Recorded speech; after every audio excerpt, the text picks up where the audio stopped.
Құт қойдың құлағында. Ерте заманда Сырлыбек дейтін кісінің аулына кешқұрым қонақ келіп түседі. Ол ит құстың тілін біледі екен. Дастархан басында отырғанда сырттан ұлыған қасқырдың даусын естиді. Оған ит үріп жауап беріпті. Қасқыр: әй, Итекеш інім, әлімсақтан екеуміз туыс едік. Құдай менің 7 несібемді желден, 1 несібемді үйден жаратқанын білесің. Бүгін көзім осы ауылға түсіп тұр. Маған бір қой бер, дейді. Ит: Қасеке, менің тоқтығым осы қойлардың амандығы емес пе? Қойды алдырсам, қожайынның алдында ұятты болмаймын ба? Деп көнбейді. Қасқыр: ендеше қонағыңның атын бер, дейді қасқыр. Қазір босағадан сығалаймын. Қонақ маған сүйек берсе, атты бере алмаймын. Егер сараң болса ала бер, дейді. Қонақ мұның бәрін естіп отырады. Бір уақытта қонаққа ет тартылды-ау дегенде ит жайлап келіп босағаны сығалайды. Ол итті көріп, қолындағы жамбас сүйегін сыртқа лақтырып жібереді. Үй иелері түсінбейді. Кәде етіп сыйлап берген асымызды далаға тепкен несі деп іштей ренжиді. Тамақ желініп болған соң бәрі ұйқыға кетеді. Таңертең қонақ абыр-сабыр айқайдан оянып кетеді. Түнде қасқыр шауып қорадағы қойларды айдап кетіпті. Үй иесі қонаққа: қонақ жақсы болса қой егіз табады, жаман болса қораға қасқыр шабады деген пиғылың лас адам екенсің, деп ренжиді. Қонақ сыртқа шықса батысқа қарай кеткен екізді, шығысқа жүрген 400-ді байқайды. Қожайынға: қам жеме, қойың аман, шығыста жайылып жүр. Ал итің қасқырмен жан алысып, жан берісіп жатыр. Батысқа кеткен із соны меңзейді. Итіңнің артынан барма, ол ием келді деп саған алаңдап қасқырға алдыруы мүмкін. Қасқырдың артынан барсаң, ол қорыққаннан артына қарайды. Итің бас салып талайды, дейді. Сырлыбек қонақты ертіп қасқырдың ізімен барады. Айтқандай, иті мен қасқыр бір-бірін ала алмай көзбен арбасып тұр екен. Қасқыр арт жағынан келе жатқан адамды иісінен танып, жалт қарағанда ит тамағынан шап береді. Қасқыр мерт болады.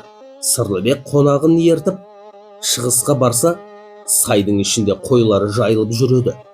Буаз қойы егіз қоздап, қозыларын емізіп тұр екен. Сырлыбек қуанып: аңдамай ашумен айтқан сөзімді кешіріңіз. Жақсы қонақ келсе қой егіз табады екен. Сіз тегін адам емес екенсіз. Көңілімді қалдырмай тағы бір күн қонақ болыңыз, деп үйіне түсіреді. Қонақ тағы бір күн қонақтайды. Ертесіне үй иесі одан: не бұйымтайыңыз бар, деп сұрайды. Итке қатты қызығушы едім. Көңілім бөрі басарыңызға ауып тұр. Қарғысын берсеңіз, жетектеп кетер едім, дейді. Сырлыбек: итіңіз не? Марқа қой берейін, жылқы жетектетейін, дейді. Жоқ, ниетіңізге рахмет, итіңізді бұйымтай еттім, деп итін жетектейді. Ит кетіп бара жатып, киіз үйдің іргесінде жатқан шиге дәрет сындырады. Қонақ: қожайын, мен ойландым. Иттен гөрі мына жаман шиді алсам, қалай қарайсыз?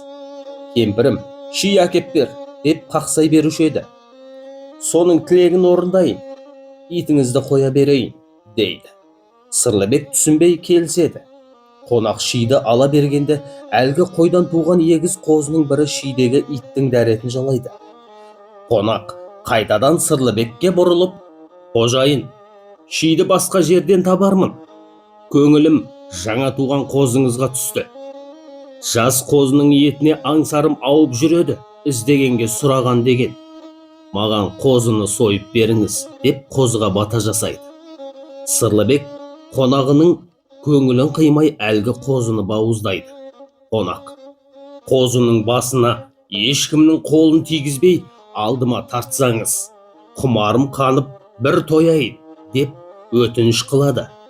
Ас піскен кезде Сырлыбек қозының басын тартады. Қозының бір құлағы жоқ екен. Қонақ: қожайын, қозының басына ешкім қолы тимесін деп өтініш етіп едім. Құлағы қайда? деп сұрайды. Жолаушы, айып етпеңіз. Жаңа ғана қозының басын қазаннан түсіріп суытып қойғанбыз. Біздің көзді ала бере үйдегі жүгермектің бірі қозының құлағын кесіп алып жеп қойыпты.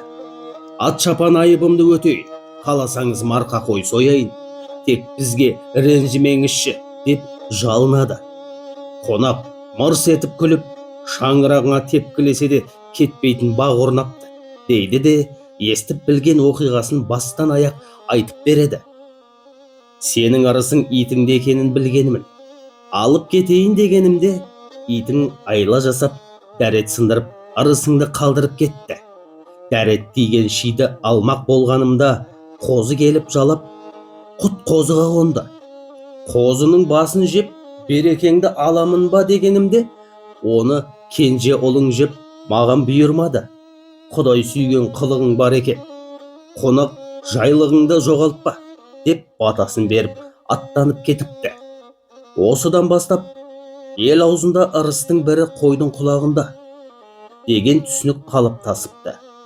Қонаққа бас тартқанда, оның оң құлағын кесіп алып, үйдің бір мүшесіне береді екен.